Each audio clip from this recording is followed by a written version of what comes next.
영화관 그리고 놀이공원 등 사람 많이 모이는 곳 관람객은 급감을 하고 있고 심지어 악수가 찜찜하다며 눈인사를 하고 있는 풍경도 늘고 있다고 합니다. 네, 바이러스에 대한 공포보다 더 커지고 있는 불안감에 대한 공포. 해소될 방법은 없는 걸까요? 곽금주 서울대 심리학과 교수와 함께 이야기 나눠보겠습니다. 어서 오세요. 네. 안녕하세요.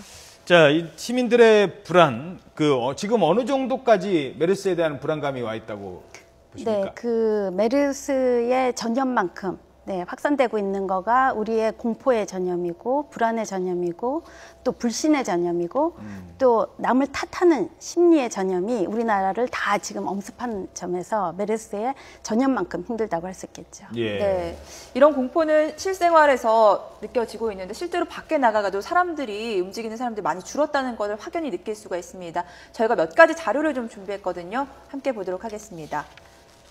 자, 먼저 어린이 대공원의 하루 평균 관람객 수가요. 지난 5월 30일 메르스 초기에는 15만 명에서 현재 6월 13일 현재 2만 7천 명으로 확연하게 줄었습니다. 네. 영화관 주간 관람객 수도 85만 명에서 68만 명. 또 프로야구, 야구들 많이들 좋아하시는데 평균 관람객 수도 5월에는 12,000명에서 6월에는 8,000명으로 확연히 줄어든 것을 확인할 수가 있습니다. 예. 메르스 공포가 이 정도면 좀 과장된 거 아닌가요? 어떻게 보십니까? 네, 그 사실은 사람들이 느끼는 거가 중요하거든요. 예. 그런데 네. 이러한 불확실한 그러한 상황이기 때문에 사람들이 여기에 대해서 불안이라든지 공포를 훨씬 더 크게 느끼게 되고요. 또 하나는 이게 이제 동조 심리가 작용하는 거죠. 군중들이 많이 모이게 되면은 그 안에서 그 심리적인 에너지가 더 커지거든요. 그러니까 예컨대 폭력 시위 같은 경우도 군중이 많이 모일수록 예. 훨씬 더 폭력적으로 되잖아요. 예. 그러니까 공포라든지 불안도 여러 집단으로 사람 느끼면. 집단으로 느껴지게 되면은 자신의 어떤 개인 판단을 잃고 그 감정에 쏠려가는 그러한 그 심리 현상이기 때문에 우리나라 전체가 지금 사실 메르스 전염의 환자보다도 이러한 사람들의 심리의 전염이 지금 더 불안을 확산시키고 있는 거죠. 네, 이런 두려움의 감정은 SNS를 통해서 더 빠르게 확산되고 더 빠르게 증폭되고 있는데 어떤 괴담들 또 어떤 부정확한 정보들이 돌고 있는지 저희가 그래픽 통해서 계속해서 확인해 보겠습니다. 자, 이거 메르스 발병 초기에 돌았던 얘기죠. 콧구멍에 바셀린을 바르면 메르스 감염이 안 된다. 또 건강한 어린이가 메르스로 사망을 했다. 메르스 자가격리자인 모 국회의원이 국회에 출석했다. 이런 괴담들이 SNS나 인터넷을 통해서 빠르게 번지면서 불안감을 더 커지고 있는 것 같아요. 근데 대부분이 잘못된 정보잖아요. 네. 그 사람들이 사실은 이 소문을 듣고자 하고 소문을 퍼뜨리는 심리를 가지고 있습니다. 네. 소문을 빨리빨리 듣게 되면은 생존에 도움이 되거든요. 그러니까 내가 어떻게 대처해야 되는지 이러한 것들을 대처하기 있기 때문에 사람들은 늘 정보를 수입집을 하려고 하는 거죠. 근데 이 메르스뿐만 아니고 에볼라 같은 경우에도 작년에 2014년도에 초기에 일어났을 때 우리나라뿐만 아니고 미국에도 굉장한 괴담들이 돌았습니다. 이거가 만약 돌 때 이제 에볼라가 미국까지 오게 되면은 아마도 미국도 독재 정치를 할 거다. 그래서 네. 일부러 이러한 거를 어허. 퍼뜨리고 있다. 이런 예. 얘기까지도 나왔었고요. 또 CIA가 만들어서 일부러 퍼뜨린다. 이런 괴담이 나오게 돼 있습니다.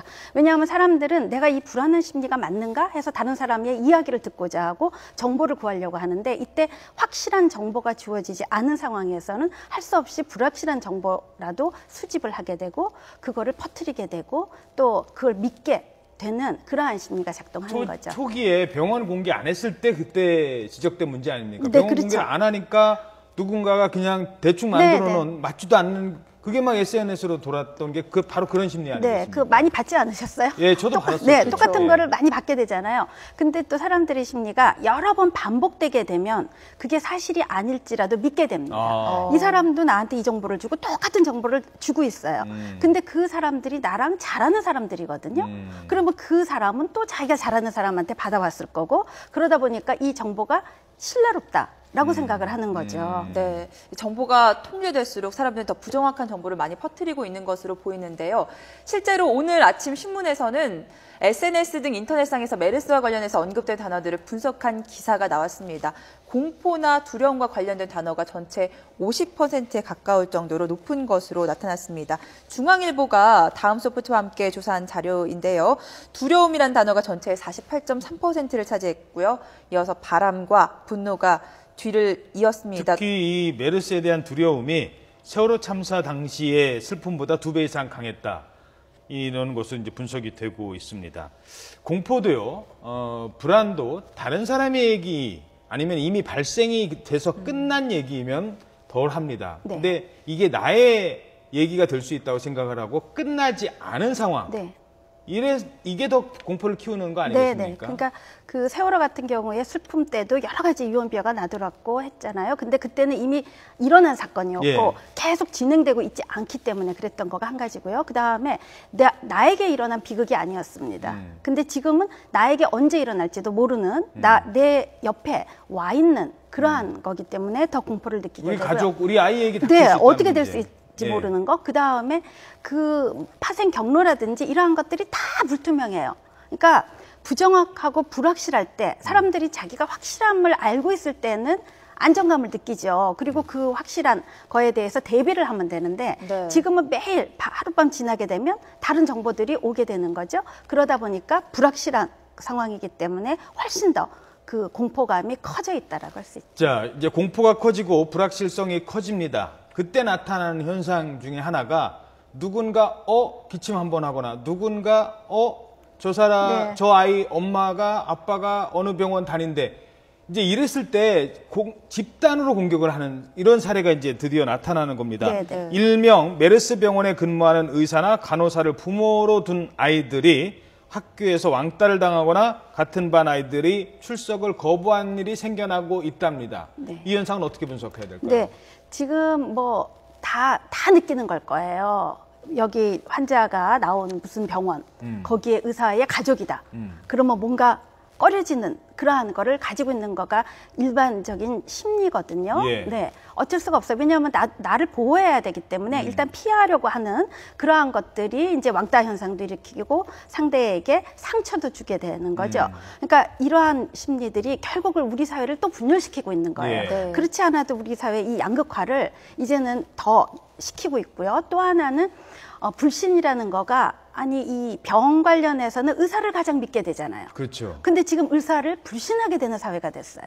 그러니까 이러한 불신들이 공포감을 더 확산시키고 있다라고도 볼 수 있겠죠. 예. 메르스 공포가 커지면서 낙인 효과라는 문제도 좀 한번 생각을 네. 해봐야 될 것 같은데 메르스 환자를 피하는 분위기가 생기다 보니까 내가 메르스 환자 경유한 병원에 다녀왔다는 걸 숨기고 뭐 증세도 숨기고 또 격리되는 것까지 거부하는 환자까지 발생하면서 방역만 더 허물어지고 있지 않습니까? 네, 그러니까 그게 나를 드러냈을 때 나는 정말로 어떤 피해를 입을 수도 있고요. 네. 그 다음에 말이 격리지 격리될 때 사람들이 갖게 되는 그 심리적인 고통이 굉장하거든요. 사람들은 늘 다른 사람하고 관계를 해야 되는데 그래서 그러한 것들이 설사 나에게 일어나려고 예. 하는 심리로 사람들에게 알려주지 않고 스스로가 괜찮겠지 하고 넘어가면서 이 숨기는 심리가 지금 다른 사람들의 불안을 더 가중시키고 있죠. 예. 자, 반면에 이 메르스에 걸렸는데 아니란 태도로 어제 그런 일이 있었습니다. 그래픽 한번 보여주시죠. 의심돼서 격리가 됐는데 검사 결과를 기다리던 중에 자기는 가버리겠다라고 해서 이 격리실 걸쇠를 부수고 마스크 벗고 택시 타고 귀가했습니다. 결국 이분 확진 판정 받았어요. 문제는 이 옆에서 이 사람 말리던 의사 3분이 또 격리가 됐어요. 자, 이런 식으로 뭐라고 할까요? 본인이 걸린 거에 대해서 사회에 대한 불만을 표출하거나 이제 내가 누군가에 전염됐다는 거에 대해서 또 평소에 사회에 불만이 많았던 사람은 본인을 좀 조심해야 되는데 그걸 안 하려고 하는 심리. 이건 어떻게 분석을 해야 될까요? 네, 일단은 이거가 내가 걸리고 싶어서 걸린 게 아니잖아요. 예. 네, 이거는 다 다른 사람 탓인 거죠. 그러니까 이 남 탓하는 심리.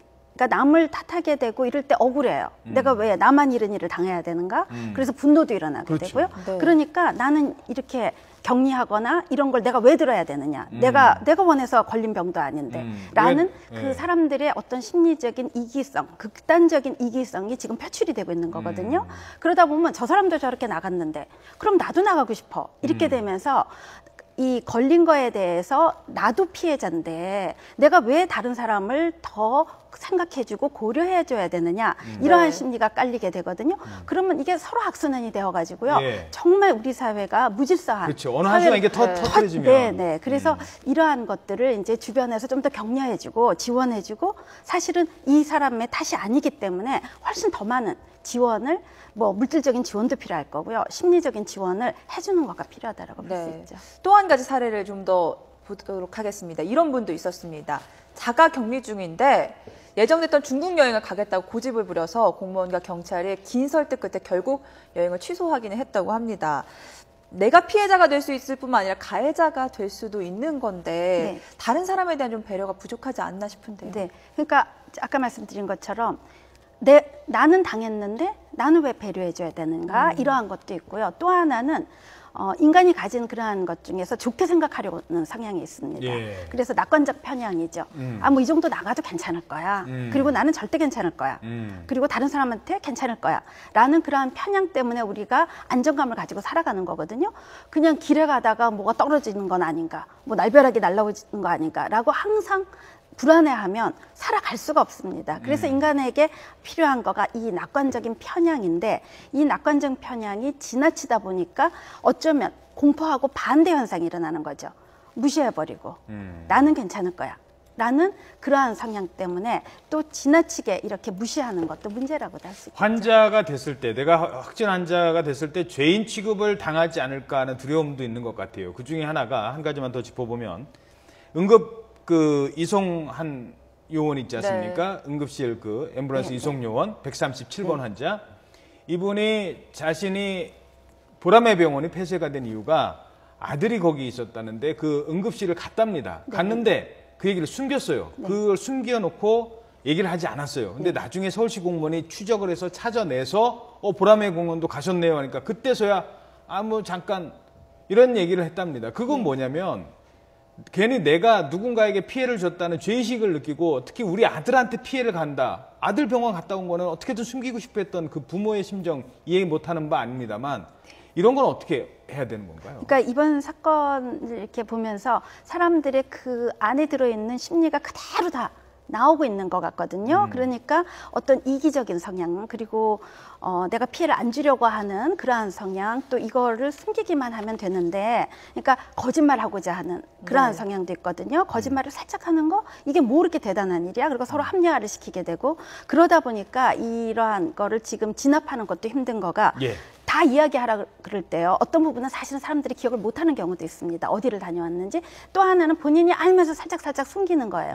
요 정도는 괜찮겠지? 라는 그러한 거가 결국은 큰 문제를 일으킬 수 있는 거죠. 알겠습니다. 시간이 없기 때문에 제가 꼭 그러면 필요한 질문 하나 꼭 저희들이 모신 이유 중에 하나가 이런 심리가 어디서 하나 이렇게 깨지면은 아까 말씀하신 대로 사회 전체가 불신이 되잖아요. 이걸 막으려면 어떻게 해야 됩니까? 일단은 그 개인이 교육을 스스로를 마음가짐을 하는 게 필요합니다. 정보가 들어올 때 우리는 한쪽으로만 확산돼서 받아버리거든요. 그러니까 지금 이게 무섭다, 뭐 전염이 된다 이것만 생각하는데요. 치료도 그만큼 가능해요. 그러니까 치료도 가능하고 어떻게 해야 되느냐 하는 부분들을 생각을 하는 거. 그러니까 이 두 가지의 정보를 다 가지는 것가 필요할 것 같고요. 그 다음에 가능한 한 정확한 정보를 찾아야 됩니다. 나는 아무것도 아닌데 뭐 내가 뭐 여기 뭐 하느냐 하면서도 계속 정보 퍼날르고 있거든요. 그러한 그 당사자인 거예요. 그러니까 나는 뭐 여기 들어온 정보니까 부정확한 정보를 계속 얘기하고 있습니다. 그게 많이 확산되면 우리 사회가 지금 이러한 혼혈, 그래서 그러한 거가 필요하고요. 또 하나는 그 언론은 정확한 정보를 내보내는 거 필요하고요. 그 다음에 정부는 좀 더 지금이라도 빠르게 신속하게 대처하는 거, 개인은 소문에 조금은 둔감하고 느리게 행동하는 거. 이 세 가지가 있어야지 아마 막을 수 있지 않을까. 정부는 빨라져야 하고 개인은 좀 더 느려져야 되고. 알겠습니다. 네, 지금까지 곽금주 서울대 심리학과 교수였습니다. 고맙습니다. 네, 고맙습니다. 감사합니다.